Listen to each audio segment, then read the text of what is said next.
সুপ্রিয় দর্শক মন্ডলী, আশা করি আপনারা ভালো আছেন। আল্লাহ রাব্বুল আলামিনের অশেষ রহমতে আমিও ভালো আছি, আলহামদুলিল্লাহ।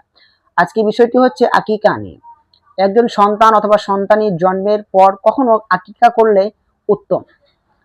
আকিকা আমাদের প্রিয় নবী মুহাম্মদ রাসূলুল্লাহ সাল্লাল্লাহু আলাইহি ওয়াসাল্লাম ইরশাদ করেন, যখন সন্তান জন্ম নেবে, সন্তান হোক অথবা সন্তানি, এই সন্তান অথবা সন্তানি জন্মের পর থেকে সপ্তম দিন, 7তম দিনে যদি বাচ্চার জান সৎকার, বিপদ আপদ, বালা মুসিবত দূর হওয়ার উদ্দেশ্য বাচ্চাটা আপনার যেন সুস্থ থাকে, মানে সারাজীবন যতদিন হায়াতে থাকবে এই সুস্থতা লাভে আল্লাহ রাব্বুল আলামিনের দরবারে শুকরিয়া আদায় করার ক্ষেত্রে এই যদি আপনি নিয়ত করে আকিকা করা হয়, আলহামদুলিল্লাহ।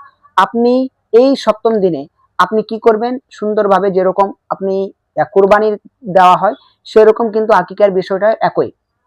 বাচ্চা যখন আপনার জন্ম নিবে, বাচ্চা জন্ম হওয়ার পর থেকে সপ্তম দিন যখন আসবে, সেই দিনে আপনি বাচ্চার জন্য, সুস্বাস্থ্যের জন্য, সুরক্ষার জন্য, বিপদ আপদ বালা মুসিবত থেকে হেফাজতের ক্ষেত্রে আপনি করবেন আকিকা দিতে হবে। আকিকার জন্য কি করতে হবে, যদি আপনার ছেলে হয়, যদি ছেলে হয়ে থাকে তাহলে 2টি, অথবা মেয়ে যদি হয়ে থাকে তাহলে 1টি।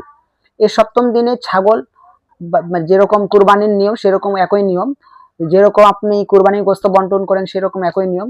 আপনি যদি আপনার যদি ছেলে হয়ে থাকে তাহলে 2টি ছাগল নেবেন, এবং মেয়ে হয়ে থাকে 1টি ছাগল নেবেন। তা 2টি জবাই করবেন, জবাই করার পর যেরকম নিয়ম সব কুরবানির মতো একই। এখন বিষয়টি হচ্ছে, আমাদের সমাজে দেখা যায় যে অনেক সময় দেখা যায় যে আকিকা করা হলো, তবে আকিকার যে গোশত থাকে সেই অনেকে বলে যে বাবা মার খাওয়া যাবে না, অনেকে বলে যে আপনার যে আমি অনুষ্ঠান করব। তো এই বিষয় নিয়ে আজকে আলোচনা করব। বিষয়টি হচ্ছে, যেরকম কুরবানি করা হয় সেরকম আকিকাও করতে পারবে, তবে সপ্তম দিনে যদি না পারে তাহলে 14তম দিনের করবে, যদি 14তম দিনে না পারে তাহলে 21তম দিনে করবে। যদি এই 3 দিনের ভিতরে ইনশাল্লাহ, এই যে সপ্তম, 14তম দিন, তারপর 21তম দিন, এই দিনের মধ্যেও যদি না পারে তাহলে যে কোনো সময় করতে পারে, ইনশাল্লাহ আল্লাহ রাব্বুল আলামিন দরবারে গ্রহণযোগ্য হবে। তবে বিষয়টি হচ্ছে কি, ইন্নামাল আমালু বিন্নিয়াত, নিয়তটা সঠিক হতে হবে। আজকে বিষয়টি হচ্ছে মেন যে টপিকে আমি বিষয়টি কথা বলবো। আমাদের সমাজে দেখা যায় যে আকিকার নামে ব্যবসা করা হয়। জি, আপনি যা শুনছেন সঠিক বলছি, আকিকার নামে ব্যবসা করা হয়। আমি কেন বললাম, আসুন জেনে নেই। আমাদের সমাজে কিছু সংখ্যক মানুষ রয়েছে যাদের মনে কুসংস্কার রয়েছে। তারা ভাবে আকিকা যে করছি, এই আকিকার গোশত যেরকম কুরবানির গোশত বন্টন করা হয় 3 ভাগে, 1 ভাগ আত্মীয় স্বজনের জন্য, 1 ভাগ নিজের জন্য, 1 ভাগ গরিব মিসকিনের জন্য।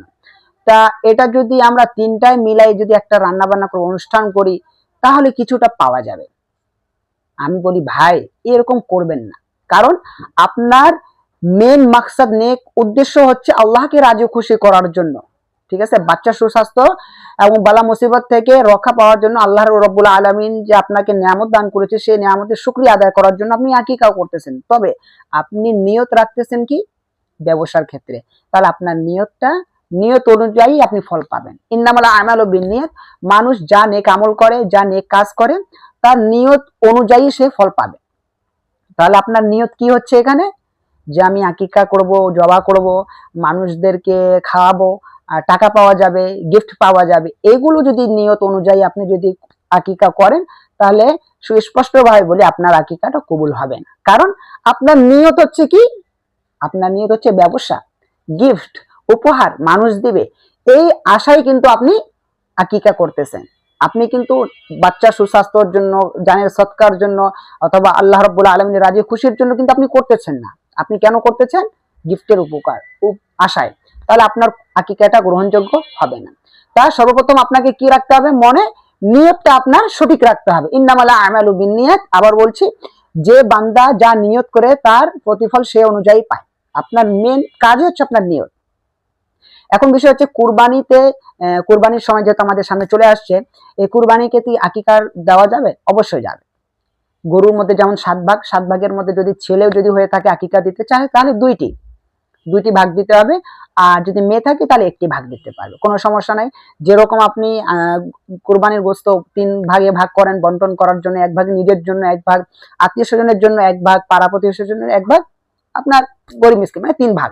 ঠিক তেমনি ভাবে আকিকার জিনিসটাও, গোশতটাও আপনি বন্টন করতে পারবেন, আর বাবা মাও খেতে পারবে। যারা বলে যে বাবা মা খেতে পারবেন, আমি বলবো আপনারা যারা বাবা মা তারা বেশি করে খাবেন, কারণ আল্লাহ রাব্বুল আলামিন এত কষ্টের পর আপনাদেরকে একটা নিয়ামত দিয়েছে, আপনি খুশি আরো খাবেন।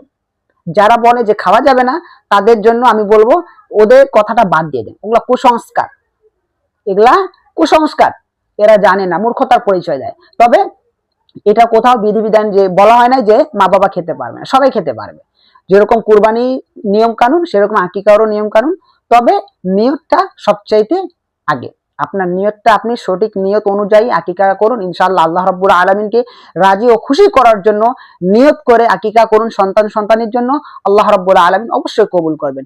আমিন। আলহামদুলিল্লাহ। আসসালামু আলাইকুম ওয়া রাহমাতুল্লাহি ওয়া বারাকাতুহু।